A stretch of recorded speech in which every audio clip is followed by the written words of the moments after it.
कमी तेल वापरून कमी वेळात तयार होणारी ही मक्याच्या कणसाची रेसिपी नक्की बनवून पहा। बाजारात स्वीट कॉर्न यायला लागलेले आहेत। भजी वगैरे आपण नेहमी खातो, इडली, डोसा, पोहे हे नेहमी खातो, पण अशा पद्धतीने हे कटलेट नक्की बनवून पहा, तुम्हाला खूप आवडतील।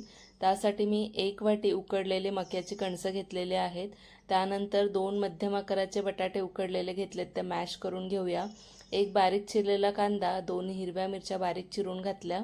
त्यानंतर 3 चमचे कॉर्नफ्लॉवर, 1 चमचा बेसन पीठ, पाव चमचा हळद, 1 चमचा लाल मिरची पावडर, पाव चमचा गरम मसाला, चवीनुसार मीठ आणि 1 मोठा चमचा सफेद तीळ घालून हे चांगलं मिक्स करून घेऊया। सफेद तीळ घातल्यामुळे ह्या कटलेटची चव अजून वाढते, छान खमंग होतात।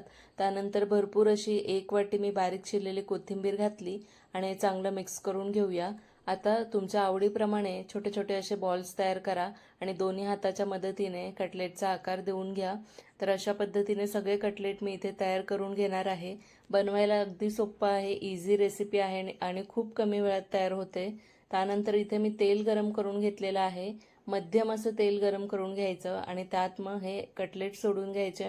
कमी तेलामध्येच इथे हे तयार होतात आणि असं मस्त रंग येईपर्यंत दोन्ही बाजूने खरपूस हे तळून घ्यायचे।